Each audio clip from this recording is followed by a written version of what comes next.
ICAR की genome edited चावल की क्रांति। भारतीय कृषि अनुसंधान परिषद ने 2 जीनोम एडिटेड चावल की किस्मों का सफलतापूर्वक विकसित किया है, जिसकी औपचारिक घोषणा रविवार 4 मई 2025 को केंद्रीय कृषि मंत्री शिवराज सिंह चौहान के सामने की गई। नमस्कार, मैं हूं रश्मि और आप देख रहे हैं किसान इंडिया। भारत की खेती में आज एक नया अध्याय जुड़ गया है। 4 मई 2025 को देश ने कृषि क्षेत्र में एक ऐतिहासिक उपलब्धि हासिल की। ICAR ने 2 जीनोम एडिटेड चावल की किस्में सफलतापूर्वक विकसित कर ली है। ये सिर्फ चावल की किस्में नहीं, बल्कि भारत को आत्मनिर्भर और वैज्ञानिक खेती की दिशा में आगे ले जाने वाला कदम है। और सबसे खास बात, इस क्रांतिकारी खोज के पीछे 2 भारतीय महिला वैज्ञानिकों की मेहनत और वैज्ञानिक दृष्टि छुपी है। क्या है जीनोम एडिटिंग तकनीक?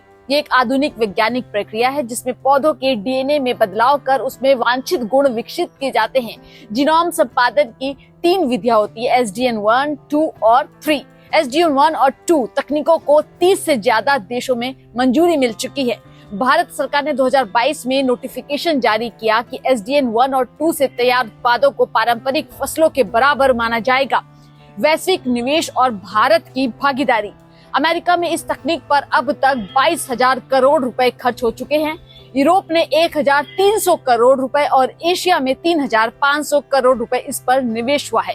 भारत में भी 500 करोड़ रुपए की बड़ी परियोजना पर काम हो रहा है। पहली किस्म कमला, जो जीनोम संपादन तकनीक से सांबा मसूरी से विकसित की गई है, ये खासियत है इसकी कि 20 से 25 दिन पहले तैयार हो जाती है। दानों की संख्या अधिक होती है, कम पानी की जरूरत पड़ती है, मजबूत तना, बारिश में नहीं टूटता, कम नाइट्रोजन और फास्फोरस खाद की जरूरत। ऑल इंडिया लेवल पर ट्रायल सफल रहा।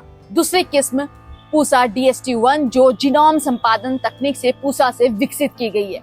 यह पूसा चावल का एडिटेड संस्करण है। इसमें भी कई शानदार गुण शामिल है। 40 से 50% तक ज्यादा उत्पादन देती है। 2 साल तक इस पर टेस्टिंग हुई, तब जाकर मंजूरी मिली।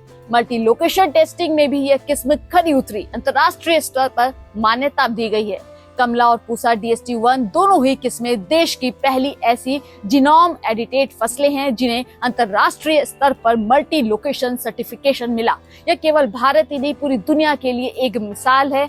भारत अब सिर्फ फसलों का उत्पादन ही नहीं कर रहा, बल्कि वैज्ञानिक खेती के क्षेत्र में दुनिया को राह दिखा रहा है। कमला और पूसा DST1 जैसे उदाहरण साबित करते हैं कि हमारा देश अब इनोवेशन की खेती कर रहा है, वो भी अपने दम पर, अपने वैज्ञानिकों के बलबूते पर। यह एक ऐसा समय है जब विज्ञान और किसान मिलकर भारत को कृषि महाशक्ति बना सकते हैं। तो क्या आप तैयार हैं खेती के इस नए युग में कदम रखने के लिए? क्या आप मानते हैं कि जीनोम एडिटिंग से भारत की कृषि को ताकत मिलेगी? कमेंट में जरूर बताएं अपनी राय। और अगर आपको ऐसी ही वैज्ञानिक और किसान हित की जानकारी चाहिए तो चैनल को सब्सक्राइब जरूर कीजिए। नमस्कार। सर का पसीना जब माथे को आता है, वो किसान है जो अपने दम पर फसल को उगाता है। आन है, बान है, शान है, किसान है। किसान इंडिया, चलेगा हल, बढ़ेगा बल।